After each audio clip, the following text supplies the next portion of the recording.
بسم اللہ الرحمن الرحیم۔ السلام علیکم ناظرین، ہمارے چینل میم کاف سٹوریز میں آپ کو خوش آمدید کہتے ہیں۔ ابا جی کو میرے میٹرک کے امتحان میں پاس ہونے کی خوشی ضرور ہوئی، مگر اتنی نہیں جتنی ہونی چاہیے تھی۔ انہوں نے میری خواہش کے برعکس مجھے شہر کالج بھیجنے کی بجائے بڑے بھائی کے ساتھ آڑکتوا بھیج دیا۔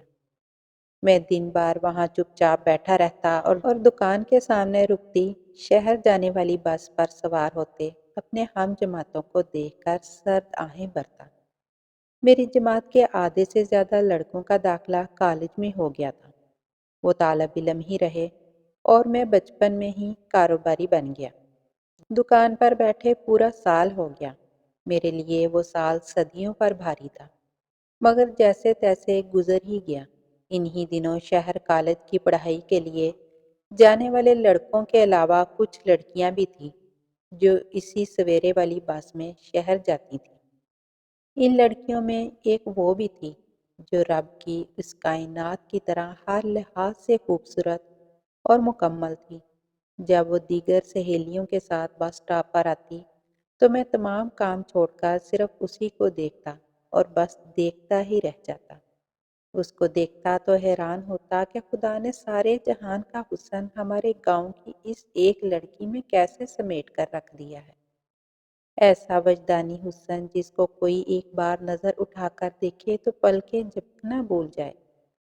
پہلے ہماری نظریں چار ہوتی تو آنکھیں چرا لیتی، مگر گزرتے وقت کے ساتھ ساتھ یہ محبت آنکھوں سے نکل کر سیدھی دل پر دستک دینے لگی اور ہم راہ و رسم سے کچھ آگے بڑھ گئے۔ وہ فریال منظور تھی، ہمارے گاؤں کے منظور صراف کی بیٹی، کسی ماہر سنار کے ہاتھ سے بنے حسین زیور سے بھی زیادہ پیاری، دلکش۔ ہماری محبت کو پورا ایک سال ہو چلا تھا۔ ہفتے میں ایک دو بار ہماری فون پر بھی بات ہو جاتی۔ جب وہ بولتی تو صرف وہی بولتی، میں اس کا تصور ذہن میں لے کر صرف اس کی آواز سنتا رہتا۔ اکثر اس الجھن کا شکار ہو جاتا کہ وہ زیادہ پیاری ہے یا اس کی مدھر آواز۔ ایک دن کہنے لگی، تم وہ ہو جس کے لیے میں اپنی زندگی تک قربان کر سکتی ہوں، زمانے سے لڑ سکتی ہوں، ہر حد پار کر سکتی ہوں۔ تو میری اب تک کی اور آنے والی زندگی کا سب سے بڑا اثاثہ ہو۔ خدا کے لیے میرا ساتھ نہ چھوڑنا، نہیں تو میں جیتے جی مر جاؤں گی۔ میں ایک چھوٹی سی سرد آہ بھر کر کہتا، جس دن تمہارا ساتھ چھوڑنے کا سوچا خدا کرے اسی دن مر جاؤں۔ ماہ و سال مٹھی میں بھری ریت کی طرح سرکنے لگے۔ گرمیوں کی ایک حبس زدہ سپہر میں اور بھائی معمول کے مطابق دکان پر موجود تھے۔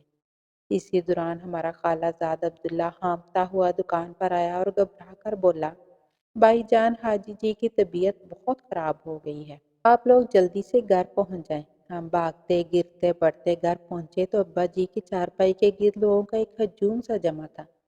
گھر کے افراد تو تھے ہی، محلے میں جس جس نے سنا تھا وہ وہاں موجود تھا۔ ہم ہجوم کو چیرتے ان کی چارپائی تک پہنچے۔ میں نے ان کا دایاں ہاتھ اپنے ہاتھوں میں لے لیا اور بے اختیار چومنے لگا۔ ان کے چہرے کا رنگ متغیر تھا اور ماتھے پر پسینے کے قطرے اور ہاتھ شدید سرد تھے۔ اسی دوران ہمارے گاؤں کا ڈسپنسر شوکت بھی وہاں پہنچ گیا۔ اس نے بلڈ پریشر چیک کیا تو وہ بے اعتدال تھا۔ وہ بڑے اضطراب کے ساتھ بولا، جتنی جلدی ہو سکے انہیں شہر کسی بڑے ہسپتال لے جائیں۔ اس کی ابتدائی تشخیص کے مطابق انہیں دل کا دورہ پڑا تھا۔ بڑے بھائی نے آؤ دیکھا نہ تاؤ گاڑی نکالی اور ہم ابا جی کو لے کر دیوانہ وار شہر کی طرف بھاگ نکلے۔ گاڑی کی پچھلی سیٹ پر ابا جی کا سر میری گود میں تھا اور میں ان کے اوپر نیم بے ہوشی کی سی کیفیت طاری تھی۔ میرا ایک ہاتھ ان کی پیشانی پر، دوسرا ان کے سینے پر تھا۔ میں اپنی انگلیوں سے ان کے بالوں کو سہلا رہا تھا۔ ان کے چہرے کا رنگ زرد پڑ چکا تھا اور سانسیں بے ترتیب سی تھیں۔ بھائی اور میں اس وقت شدید ذہنی اضطراب میں تھے۔ دل و دماغ میں طرح طرح کے وسوسے امڑ آئے تھے، مگر ہم قدرے استقامت کے ساتھ ان وسوسوں کو ذہن سے جھٹک رہے تھے۔ ہمارے گاؤں سے شہر کا فاصلہ 50 کلومیٹر کے لگ بھگ تھا، مگر اس وقت یہ مسافت صدیوں پہ بھاری تھی۔ گاڑی ایک بہت بڑے گڑھے میں سے گزری تو ایک بڑا جھٹکا لگنے سے میرا سر چھت سے جا لگا۔ ابا جی نے اس دوران خاصی تکلیف محسوس کی۔ ایک دم سے ان کے لبوں میں جنبش آئی انہوں نے میرے ہاتھ کو اپنے ہاتھوں میں بھینچا اور نحیف سی آواز میں گویا ہوئے، مجھے لگ رہا ہے میرا ویلا آن پہنچا ہے۔ میرا پتر، میرے پاس وقت بہت کم ہے۔ میری کچھ نصیحتیں ہیں، اگر ہو سکے تو ان کو ضرور پورا کرنا۔ اپنی ماں اور بہنوں کا بے حد خیال رکھنا۔ مجھے مخاطب کر کے کہنے لگے، میرے لال، تم آگے پڑھنا چاہتے تھے نا؟ میں نے روک دیا۔ میں نے تم پر حکم چلا کر تمہارے خوابوں کا گلا گھونٹا۔ میں نے تمہارے ساتھ اچھا نہیں کیا، جس کا مجھے افسوس ہے۔ تم اپنی ادھوری چھوڑی ہوئی تعلیم کو ضرور مکمل کرنا۔ اور آخری بات، جس کی لاج رکھنا باقی تمام باتوں سے زیادہ ضروری ہے۔ میری باتوں میں چھپی ہوئی التجا کو محسوس کرنا میرے بچے۔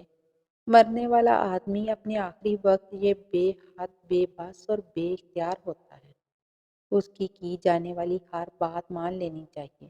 آج سے 20 سال پہلے جب تم 4 سال کے تھے، ہم نے تمہاری نسبت تمہارے چچا زاد رباب کے ساتھ طے کی۔ تمہاری چچی کی شروع دن سے یہ خواہش رہی کہ یہ رشتہ نہ ہو۔ اس عرصے کے دوران ہم دونوں بھائی خونی رشتوں میں حائل نفرتوں کی دیواروں کو پھلانگنے میں جٹے رہے، مگر وہ دیواریں ہمارے قد سے بہت اونچی نکلی۔ تم لوگوں نے اس دیوار کو گرا کر وہاں محبتوں کے بیج بونے ہیں۔ رباب کا ہاتھ تھام کر یہ ثابت کرنا ہے کہ نفرت کی انتہا کو محبت کی ابتدا سے کم کیا جا سکتا ہے۔ میری قبر تمہارے اس عمل سے ہمیشہ ٹھنڈی رہے گی۔ اللہ تم سب کا حامی و ناصر ہو۔ اس آخری جملے کی ادائیگی کے بعد ابا جی ہمیں اکیلا چھوڑ کر وہاں چل دیے جہاں سے کوئی لوٹ کر نہیں آتا۔ ابا جی جانے کے بعد اپنے پیچھے ایک بہت بڑا خلا چھوڑ گئے تھے، جس کو بھرنا ہماری بساط میں نہیں تھا۔ وقت کا دارہ پوری شدت کے ساتھ بہنے لگا۔ میں نے ابا کی وصیت کے مطابق اپنی ادھوری چھوڑی ہوئی تعلیم پھر سے شروع کر لی۔ پرائیویٹ امیدوار کے طور پر ایف اے اور بی اے کا امتحان پاس کر لیا۔ فارغ اوقات میں دکان پر بھائی کا ساتھ بھی دیتا رہا۔ موسم گرما کی ایک اجلی سی صبح یونیورسٹی میں داخلے کے لیے میں نے شہر جانا تھا۔ 9 بجے والی بس کے چلنے تک میں بھائی کے ساتھ دکان پر آ کر بیٹھ گیا۔ اسی دوران چچی اور ساتھ ایک 20-22 سال کی لڑکی سامنے سڑک پر کھڑی بس میں آ کر سوار ہو گئے۔ بس نے روانگی کا حتمی ہارن بجایا تو میں بھی بھائی کو بتا کر بس میں آ کر بیٹھ گیا۔ اتفاق سے ان لوگوں کے دائیں طرف والی سیٹ میری تھی۔ ایک دو بار چچی کی نظر مجھ پر ضرور پڑی، مگر انہوں نے نظر انداز کیا۔ بس فراٹے برتی شہر کی طرف رواں دواں تھی۔ چچی کے ساتھ بیٹھی وہ لڑکی ہر ثانیے نظریں چرا کر مجھے دیکھتی رہی۔ اس کی آنکھوں میں محبت، اداسی اور التجا تھی۔ اس کے چہرے پر پھیلے نقاب کی وجہ سے چہرے کے خد و خال کا اندازہ نہ لگا پایا۔ شہر کے مرکزی لاری اڈے پر گاڑی نے بریک لگائی اور تمام سواریاں ایک ایک کر کے اترنے لگیں۔ میں نے گاڑی سے اترنے کے لیے گیٹ کی جانب آنا چاہا تو اس نے آنکھوں کے اشارے سے منع کر دیا۔ میں نے مان اپنے قدم روک لیے۔ چچی اپنی سیٹ سے اٹھ کر تھوڑا آگے بڑھی تو ان کے ساتھ بیٹھی وہ لڑکی میرے قریب آ کر کہنے لگی، میں آپ کی کزن رباب ہوں۔ ہم نے شام کو اسی گاڑی پر گاؤں واپس جانا ہے۔ آپ بھی وقت پر یہاں پہنچ جانا۔ یونیورسٹی میں داخلے کے تمام امور وقت پر نپٹا لیے، قریب ہی ایک ہوٹل سے کھانا کھایا اور 1:30 بجے کے لگ بھگ بس اسٹاپ پر پہنچ گیا۔ گاؤں جانے والی بس تیار کھڑی تھی۔ میری نظریں بے اختیار رباب اور اس کی ماں کو ادھر ادھر ڈھونڈتی پھر رہی تھی، مگر وہ کہیں نظر نہ آئی۔ بس نے روانگی کا آخری ہارن بجایا تو دونوں ماں بیٹی بس کے سامنے رکنے والے رکشے سے اتر کر بس میں سوار ہو گئی۔ رباب کی نگاہ مجھ پر پڑی تو شکرانے کے طور پر اس نے نظریں اٹھا کر آسمان کی طرف دیکھا اور آنکھیں جھکا لی۔ بس میں بیٹھنے کے تھوڑی دیر بعد ہی چچی کنڈکٹر کے کان میں کچھ کہہ کر نیچے اتر گئی۔ رباب نے مجھے آنکھوں کے اشارے سے پیچھے ایک خالی سیٹ پر آنے کو کہا۔ میں تھوڑا سا جھجکا، ادھر ادھر دیکھا اور اس کے دائیں طرف والی سیٹ پر جا کر بیٹھ گیا۔ میرے وہاں پر بیٹھتے ہی اس نے بجلی کی سی تیزی سے اپنے پرس سے کاغذ نکالا اور لوگوں سے آنکھ بچا کر میرے حوالے کر دیا۔ اس کی آنکھوں میں چھپی التجا اور محبت کو میں لفظوں میں بیان کرنے سے قاصر ہوں۔ کاغذ وصول کر کے میں اپنی سیٹ پر جا کر بیٹھ گیا۔ چچی کے آنے کے بعد بس چل پڑی۔ میں نے اپنی مٹھی میں دبایا ہوا خط کھولا اور اگلی نشست پر پیشانی ٹکا کر اسے پڑھنے لگا۔ خط کی عبارت کچھ یوں تھی: پیارے کزن، سلام محبت، مجھے پتا ہے آج سے پہلے آپ نے مجھے کبھی بھی نہیں دیکھا، مگر خدا کی قسم کوئی دن ایسا نہیں گزرا جس دن میں نے آپ کو دیکھا نہ ہو۔ آپ کا چہرہ ہر وقت میرے تصور میں رہتا ہے۔ آپ کی تصویروں کا ایک پورا البم ہے جو روز رات کو میرے تکیے کے نیچے ہوتا ہے۔ یہ کبھی نہیں بتاؤں گی کہ وہ البم میرے پاس کہاں سے آیا۔ میں نے آپ کے علاوہ اور کسی کی تمنا نہیں کی۔ تایا جان اور ابو جان نے ہمارے حوالے سے جو فیصلہ کیا تھا اس پر میری جان بھی قربان ہے۔ ابو ابھی بھی اس رشتے کا دم بھرتے رہتے ہیں، مگر امی ہرگز نہیں چاہتی کہ یہ دو خاندان ایک ہوں۔ آج وہ جان بوجھ کر مجھے ہمارے ماموں کے گھر لائی تھی۔ وہ میرے ماموں زاد نعمان کے ساتھ میرا نکاح کرنا چاہتی ہیں۔ مجھے اور ابو کو یہ رشتہ ہرگز قبول نہیں ہے، مگر گھر میں صرف امی کی چلتی ہے۔ ابو کو وہ بالکل خاطر میں نہیں لاتی۔ خدا کے لیے مجھے اپنا لے، میں آپ کے علاوہ کسی اور کا تصور بھی نہیں کر سکتی۔ میں نے اسی بس پر کئی بار گاؤں سے شہر اور شہر سے گاؤں تک کا سفر کیا، مگر جتنا بوجھل، مشکل اور بھاری سفر میرے لیے وہ تھا، اس سے پہلے اس کا تصور بھی نہ تھا۔ تمام راستے رباب کی باتیں دل اور دماغ پر نشتر چلاتی رہیں۔ امیدوں اور توقعات کے پہاڑ کو ناتواں کندھوں پر لاد کر چلنے والا انسان ٹھوکر کھا کر گر جائے تو اس کے سارے خواب زمین پر بکھر جاتے ہیں۔ میرے خواب بھی مجھے میرے سامنے بکھرتے دکھائی دے رہے تھے۔ ابا جی کی نصیحت کو میں نے پہلے کبھی بھی اتنی شدت کے ساتھ نہیں یاد کیا تھا جتنا وہ اس بس کے سفر کے دوران مجھے رہ رہ کر یاد آ رہی تھی۔ وہ ایک وحشیانہ دستک کی طرح میرے دل پر چوٹ کر رہی تھی۔ کب شہر سے نکلے اور کب گاؤں پہنچے کچھ پتہ نہ چلا۔ بائی نے داخلے کے متعلق سوالات پوچھے تو اس کا ہوں ہاں میں جواب دیتا رہا۔ اس رات فریال سے بات ہوئی تو کہنے لگی، گھر میں میرے رشتے کی باتیں چل رہی ہیں، تم اپنے گھر والوں کو میرے گھر بھیجو، میل جول بڑھے گا تو رشتے کی بات کرنے میں آسانی رہے گی۔ میں نے کال کاٹنے سے پہلے انتہائی سرد لہجے میں اس سے کہا، فریال، اگر میں تمہیں اپنا نہ سکا تو پھر؟ کچھ لمحے خاموش رہنے کے بعد وہ سرد لہجے میں بولی، وہ دن میری زندگی کا آخری دن ہوگا۔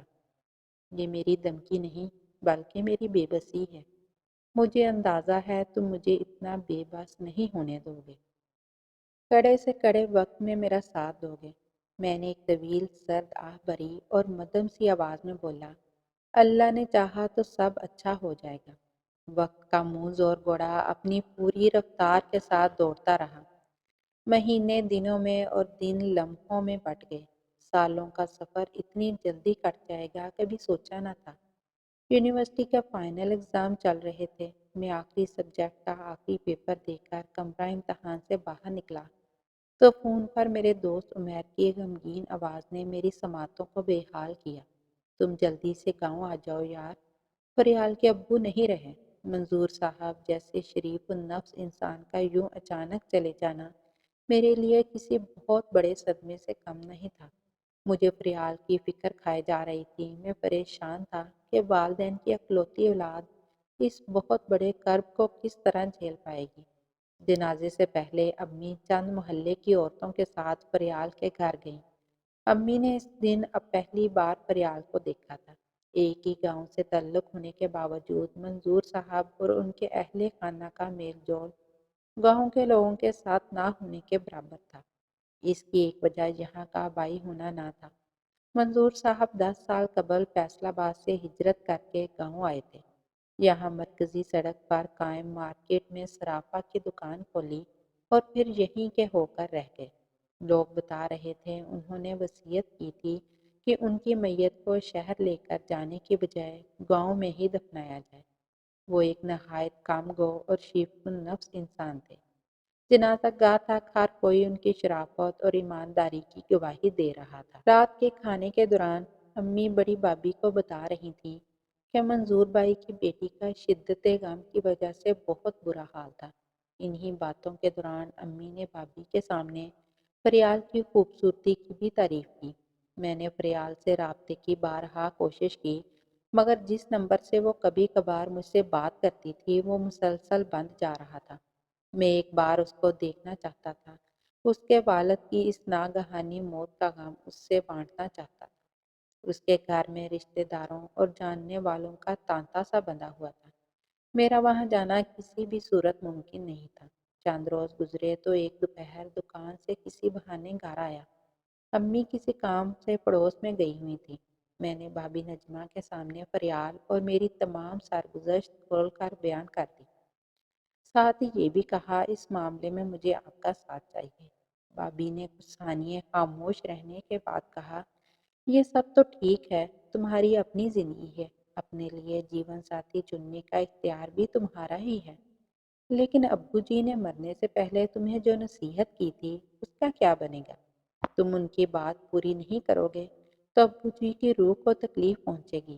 اور ہاں، چند روز پہلے امی مجھ سے کہہ رہی تھی کہ وہ اپنے مرحوم شوہر کی خواہش کی تکمیل کے لیے رباب کے رشتے کے لیے اکرم بھائی کے گھر جانے کا ارادہ رکھتی ہیں۔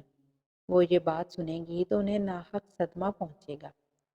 بابی جان، یہ تو بہت اچھی بات ہے کہ امی ایسا سوچ رہی ہیں۔ مجھے اس کا مکمل پاس ہے۔ اللہ نے چاہا تو ابو جان کی خواہش بھی پوری ہوگی۔ مجھے آپ بڑوں کی دعاؤں اور ساتھ کی اشد ضرورت ہے۔ اگلے دن میرے کہنے پر بھابھی فریال کے گھر گئی، اسے گلے لگایا، اس کا ماتھا چوما اور اس کے سامنے اپنی اور میری طرف سے تعزیت کی، اور آنے سے پہلے یہ بھی کہا کہ وہ عدت کے دن پورے ہونے کے بعد اپنی ماں کے سامنے میری بات کرے اور انہیں ہماری شادی کے لیے قائل کرے۔ بابی نے وہاں سے واپس آنے کے بعد مجھے خوب چھیڑا اور کہا، مان گئے لڑکے تمہارے انتخاب کو۔ میں نے اپنی زندگی میں اتنی خوبصورت لڑکی پہلے کبھی نہیں دیکھی۔ کچھ بھی ہو جائے بس اس کھونا نہیں، اس کے ساتھ رہنا اور زندگی بھر اس کا ساتھ نبھانا ہے۔ فریال تمہارے لیے اللہ رب العزت کا ایک انمول تحفہ ہے۔ ایسی قیمتی اور خوبصورت چیزوں کی ہمیشہ قدر کرتے ہیں۔ امی اور اسد کو منانا تمہارے ساتھ ساتھ اب میری بھی ذمہ داری ہے۔ بابی کے فریال کے ہاں سے آنے کے 3 دن بعد ایک چھوٹی سی بچی نے مجھے ہماری عادت سے باہر آنے کو کہا۔ میں باہر آیا تو اس نے ہاتھ میں تھاما ہوا ایک کاغذ کا لفافہ میرے ہاتھ میں تھما دیا اور دھیرے سے کہا، مجھے رباب آپی نے بھیجا ہے۔ آج وہ یہاں ہمارے گھر آئی ہیں۔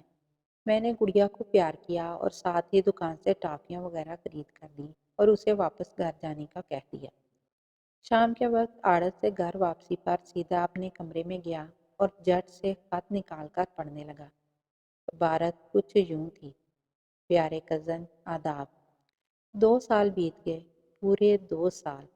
ان 2 سالوں میں انتظار کی جس جلتی آگ پر مجھے لوٹنا پڑا، اس تکلیف اور اذیت کا احساس میرے علاوہ اور کوئی نہیں کر سکا۔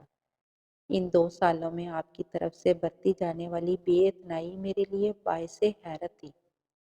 خون کے رشتوں میں خود غرضی اور بے حسی کی آمیزش تو بہت پہلے سے ہی موجود تھی، مگر پہچان اور حقوق کی تلاش میں مارے مارے پھرتے نئے رشتے اتنی جلدی ہار جائیں گے کبھی نہیں سوچا تھا۔ 2 سال قبل جب آپ کو بس میں دیکھا تھا تو آپ کی آنکھوں میں حسد اور نفرت کی قید میں سسکتے رشتوں کو آزاد کروانے کی آرزو نظر آئی تھی۔ وہ آرزو وقت گزرنے کے ساتھ ساتھ حسرت کیوں بن گئی، میں نہیں جانتی۔ آپ کا تو مجھے پتہ نہیں، البتہ میں وہ ہوں جو کسی کے انتظار میں اپنی تمام عمر قربان کر دے۔ مجھے آپ کے ساتھ ہونے والی نسبت کا پاس ہے، یقین مانو اسی پاس کی خاطر 2 سال گزار دیے۔ کوئی دن ایسا نہیں گزرا جب گھر میں میرے رشتے کی بات نہ چلی ہو۔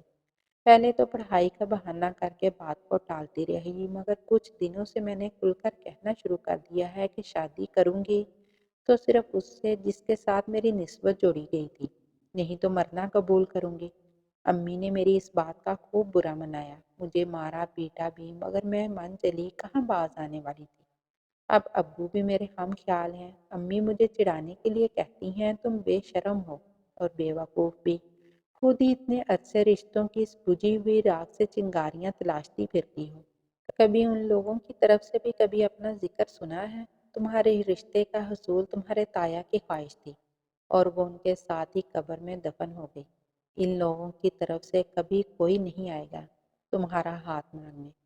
میں نے ابھی بھی ہار نہیں مانی اور امی سے دو ٹوک انداز میں کہا، تم دیکھ لینا، میں انہی کے گھر دلہن بن کر جاؤں گی، میرا کزن مجھے کبھی دھوکہ نہیں دے گا۔ میں نے امی سے 10 دن مانگے ہیں، ان سے کہا ہے اگر آپ لوگوں کی طرف سے ان 10 دنوں میں کوئی جواب نہیں آتا تو وہ جہاں چاہے میری شادی کر دیں۔ مجھے امید ہے امی کی یہ خواہش کبھی پوری نہیں ہوگی، کیونکہ اس سے پہلے میں زہر کھا کر مر جاؤں گی۔ اگر ہو سکے تو مجھے اس خط کا جواب ضرور دینا۔ کمرے کے باہر اور اندر شدید سردی تھی، مگر وہ خط پڑھنے کے بعد میرے تن بدن میں سنسنی سی پھیل گئی۔ پسینے کے چند ننھے منھے قطرے میرے ماتھے پر امڑ آئے اور میں کمرے سے باہر آ کر صحن میں ٹہلنے لگا۔ دل میں ایک عجیب طرح کی بے چینی اور ہلچل تھی۔ دماغ اس وقت دو حصوں میں بٹا ہوا تھا، ایک حصے میں رباب اور دوسرے میں فریال کے چہرے گردش کر رہے تھے۔ میں خود کو سمجھا رہا تھا کہ زندگی کے بہت سارے معاملات ہمارے بس میں نہیں ہوتے، ان کے فیصلے کہیں اور ہو رہے ہوتے ہیں اور ہمیں ان فیصلوں کا ہر حال میں احترام کرنا پڑتا ہے۔ تمام شب نیند کے ساتھ آنکھ مچولی کھیلتے گزر گئی۔ رات جا کر کاٹنے کا فائدہ بھی ہوا۔ تمام شب آگے کیا ہوگا اور کیا کرنا ہے پر کام ہوتا رہا۔ صبح بھابھی کو فریال کے گھر پیغام دے کر بھیجا کہ وہ ہر حال میں آج شام تک مجھ سے فون پر بات کرے۔ بھابھی اس کی آمادگی کی خبر لے کر واپس گھر آ گئی۔ اس شام کے آنے کا انتظار قیامت کے انتظار سے بھی زیادہ کٹھن تھا۔ خیر دن کٹ گیا اور دن کا سورج شام کے آنے کی خبر دے کر رخصت ہو گیا۔ اس وقت میں اپنے کمرے میں موجود تھا، اس کے فون کے انتظار میں بار بار نظر موبائل فون کی اسکرین پر پڑ رہی تھی۔ اذیت بھرے انتظار کے بعد دوسری طرف فریال تھی۔ وہ پریشان تھی، اس کے ماموں آنٹی اور اس کو ہمیشہ کے لیے شہر لے کر جانا چاہتے تھے اور وہ اپنے انگلینڈ پلٹ بیٹے کے ساتھ اس کی شادی کرنا چاہتے تھے۔ فریال کے بقول اس کی ماں اس رشتے سے خوش نہیں تھی۔ انہیں اس لڑکے کی بڑی عمر پر اعتراض تھا۔ وہ اپنی اکلوتی بیٹی کی شادی کسی صورت بھی اس کی مرضی کے بغیر نہیں کرنا چاہتی تھی۔ میں نے فریال سے کہا یہی موقع ہے آنٹی کے سامنے ہماری بات کرنے کا۔ اس نے مجھ سے 2 دن کا وقت لیا اور 2 دن بعد اسی وقت رابطہ کرنے کی یقین دہانی کروائی۔ فریال سے بات کر کے میں نے خود کو بہت ہلکا محسوس کیا۔ میں فریال کے سامنے رباب کی بات کرنا چاہتا تھا، مگر کئی بار یہ ذکر لب پہ آتے آتے رہ گیا۔ میں نے اسی شام رباب کو خط لکھنے کا فیصلہ کیا۔ خط لکھنے بیٹھا تو اس کے اندر اپنے اور فریال سے متعلق سب کچھ لکھ دیا۔ میں نے خط میں لکھا کہ میں فریال کو اپنانا چاہتا ہوں اور تمہیں کھونا نہیں چاہتا۔ اگر تم رضامند ہو تو ہم ایک ایسی زندگی کا آغاز کریں گے جس میں کسی کی ہار نہیں ہوگی، سب جیت جائیں گے، کسی کی محبت دم نہیں توڑے گی، سب کی محبتیں امر ہو جائیں گی، کوئی کسی سے پیار کی بھیک نہیں مانگے گا، سب کو اس کے حصے کا پیار مل جائے گا، ابو کی آخری خواہش بھی پوری ہو جائے گی اور کسی کی پہلی بھی، کوئی ادھوری محبت کے زخم کھا کر نہیں جیے گا، بلکہ ہر ایک کے حصے میں پوری محبت آئے گی۔ یہ 2 دن بھی ڈھلتے سائے کی طرح گزر گئے۔ فریال کا فون آیا، دوسری طرف فریال کی امی تھی۔ وہ بہت مضبوطی کے ساتھ گویا ہوئی، بیٹا اگر آپ کے پاس وقت ہے تو میں آج ہی آپ سے ملنا چاہوں گی، آپ کو اعتراض نہیں تو آپ ابھی ہمارے گھر آ جائیں۔ فون کٹنے کے بعد میں نے بائک نکالی اور کچھ ہی دیر میں ان کے گھر پہنچ گیا۔ مجھے بیٹھک میں بٹھایا گیا۔ کچھ دیر انتظار کے بعد آنٹی آئی۔ انہوں نے میرے سر پر شفقت بھرا ہاتھ پھیرا اور بولی، فریال میری اکلوتی اولاد ہے، اب اس دنیا میں اس کے علاوہ میرا اور کوئی نہیں ہے۔ آج اگر اس دنیا میں میرے جینے کی کوئی وجہ ہے تو وہ صرف میری بیٹی ہے۔ رشتے ناتوں پر میرا یقین نہ ہونے کے برابر ہے۔ رشتے احساس کے کم اور غرض کے زیادہ ہیں۔ میں آج بے آسرا ضرور ہوں، مگر اتنی بھی نہیں کہ کوئی مجھے اکیلا اور کمزور جان کر مجھ سے میری بیٹی کی خوشیوں کا سودا کر لے۔ مجھے میری بیٹی کی خوشیاں اپنی جان سے بڑھ کر عزیز ہیں۔ میں تمہارے اور فریال کے رشتے سے راضی ہوں۔ تمہیں دیکھ کر لگا میری بیٹی کا انتخاب غلط نہیں ہے۔ تم اپنے گھر والوں کو میرے ہاں بھیجو، میں جلد ہی یہ فرض نبھا کر سرفروغ ہونا چاہتی ہوں۔ میں نے جھجکتے جھجکتے آنٹی کے سامنے اپنے اور رباب سے متعلق تمام حقائق کھل کر بیان کر دیے۔ آنٹی نے میری تمام باتیں بڑے حوصلے سے سنی۔ میں نے اپنی بات ختم کی تو کہنے لگی، مجھے سوچنے کے لیے وقت دو، یہ میری اکلوتی بیٹی کی زندگی کا سوال ہے، میں اس حوالے سے کوئی جلد بازی نہیں کرنا چاہتی۔ کاش یہ باتیں تم پہلے فریال کو بتا دیتے، اب وہ سنے گی تو پتہ نہیں اس کے دل پر کیا گزرے گی۔ میں وہاں سے اٹھتے وقت بولا، آنٹی فریال آپ کی بیٹی ہے، اس کے بہتر مستقبل کی جتنی فکر آپ کو ہے وہ اور کسی کو نہیں۔ بس فیصلہ کرنے سے پہلے یہ ضرور سوچ لیجیے گا کہ فریال میری زندگی کی پہلی خواہش اور رباب میرے مرحوم والد کی دم توڑتی زندگی کی آخری خواہش ہے۔ دونوں کے بغیر میری زندگی کی تکمیل ناممکن ہے۔ وہ مجھ سے محبت کرتی ہے اور میں فریال سے۔ دونوں محبتوں کی بقا آپ کے ہاتھ میں ہے۔ خدا را محبت کے اس بھرم کو ٹوٹنے سے بچا لیجیے۔ میں آپ کو یقین دلاتا ہوں دونوں کی حفاظت اس طرح کروں گا جس طرح مالی باغیچے میں کھلے پھول کی کرتا ہے۔ 4 فروری 2015 کی ایک سرد شام میرے گھر کے در و دیوار خوشیوں بھری روشنیوں سے نہا گئے تھے۔ ساری کائنات کے رنگ سمٹ کر میرے گھر کے آنگن میں آ گرے تھے۔ میں ملگجی رنگ کے عروسی جوڑے میں ملبوس اس وقت خود کو کائنات کا خوش قسمت ترین انسان سمجھ رہا تھا۔ گلاب اور گیندے کے پھولوں سے سجے اپنے کمرے میں گیا تو سرخ جوڑے میں ملبوس رباب عرش سے اتری کسی حور سے کم نہیں لگ رہی تھی۔ آج پہلی بار میں نے اسے نقاب کے بغیر دیکھا تھا۔ خدا نے اسے کتنا خوبصورت بنایا تھا، داد کی جنت کی طرح پاکیزہ اور رانا۔ رباب تم میری زندگی میں بہت ساری خوشیاں لے کر آئی ہو۔ میرا ساتھ نہ دیتی تو میں آج زندہ نہ ہوتا۔ اس دن میرے لکھے گئے خط کے جواب میں تم میرا ساتھ دینے کا عہد نہ کرتی تو آج کا دن ہم کبھی دیکھ نہ پاتے۔ تم نے فریال کو قبول کر کے دو محبتوں کو مرنے سے بچا لیا۔ آج فریال میرے نکاح میں ہے تو صرف تمہاری وجہ سے۔ اگر میں فریال کی ماں کے سامنے تمہاری رضامندی کا ذکر نہ کرتا تو وہ اس رشتے کے لیے کبھی نہ مانتی۔ آج فریال نے تمہیں اپنے ہاتھوں سے دلہن بنا کر مجھے مستقبل کی فکر سے آزاد کر دیا۔ اللہ نے چاہا تو ہم تینوں ایسے رہیں گے جیسے گلدستے میں کھلتے مسکراتے پھول۔ ناظرین، اگر آپ کو ہماری کہانیاں پسند آ رہی ہیں تو ہمارے چینل میم کاف سٹوریز کو سبسکرائب کر دیجیے۔ ملتے ہیں ایک نئی کہانی کے ساتھ، تب تک کے لیے اجازت دیجیے۔ اللہ حافظ۔